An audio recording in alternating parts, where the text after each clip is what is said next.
Your Highness, the hour is late. May I ask where it is you're going? I'm off to the library for a bit of research before I train. After that, a bath and bed. Very well. I shall accompany you. No. There's no need for that. I am a grown man, after all. You sustained an injury during yesterday's training. My presence may be of use to you. It was a mere bruise that will heal in no time. No need to fret over me, Dedue. Are you dissatisfied with me, Your Highness? Please do not hesitate to correct me. And there it is again. Yes? What is it? Well, you often choose to address me as Your Highness. When we first met, you used to call me by my name. That was because I was unfamiliar with Fodlan's speech. Thinking back, such rude manners were inexcusable. To be honest, I much preferred it. I feel more comfortable being addressed by my name, rather than with the honorifics that go along with being a prince. But I did not teach you to read and write so that you know how to address me properly. And I brought you to the Academy as my friend, not a vassal. But Your Highness, a vassal is precisely what I am. So much has happened since we met, yet we cannot seem to bridge this gap. So be it. I give you leave to return to your quarters. Take an early night and reflect on what I've said. Please. I couldn't possibly. I said I would accompany you, did I not? True, but I would much prefer that we take steps to ease this mindset of yours. He's always with that man from Duscur. How strange. I'll bet he used some dirty tricks to gain his favor. That's how those scoundrels from Duscur operate. What a pleasant conversation you seem to be having. May I join? Please, continue. Oh, Your Highness, I was just... I said continue. I'm sorry, Your Highness! Such foolishness runs rampant. I fear it is the reality of Fargus for now. It must appear strange to them, to see me always in your company. Does it bother you, Dedue? Of course not. However... Let me guess. You take exception to the gossip that you use dirty tricks to obtain your position. Is that it? That does perturb me, but not for my own sake. I am concerned about Your Highness's reputation. We're not talking about my feelings, but yours. As far as I'm concerned, those fools can talk nonsense until their tongues fall out. I am afraid I cannot agree. But if you were not concerned for your honor in this instance, then why did you intervene? Because it is my duty to do so. The day my father was killed, I saw the swine who did it. They were not of Duscur. I saw that, knew it beyond a doubt, and yet I was unable to prevent the massacre that followed.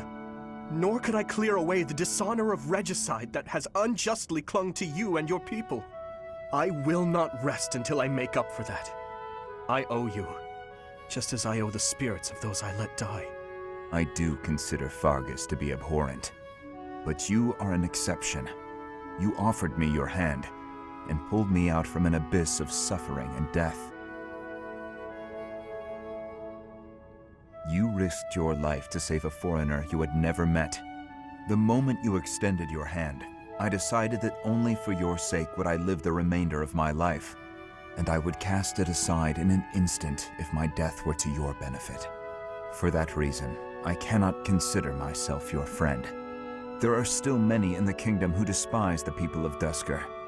It would be selfish of me to stand by your side as an equal. Dedue. Your Highness? Do you really believe I care one bit about the chatter of the ignorant? Of course not. Please forgive my impudence. I understand the intention of your words. Still, they grieve me. If you wish it so, you may continue to think of yourself as my vassal. I clearly cannot stop you. We need not be anything more or anything less. If that is what you wish to do, so be it. Your Highness.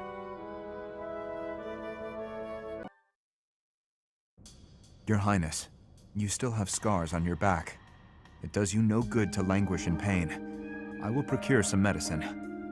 No, it is fine. Though they are still deep, these are from 9 years ago. They do not hurt any longer.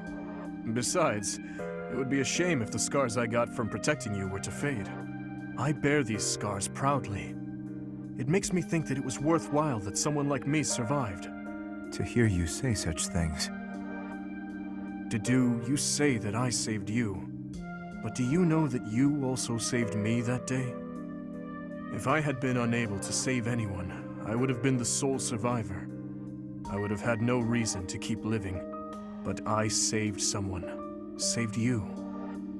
That and that alone has always been my crutch. When I stood before those soldiers and their swords that day, I was prepared to die. But then, you suddenly appeared, and you shielded me. I knew then that a savior's hand could reach into even the deepest darkness. I still have not been able to repay that debt.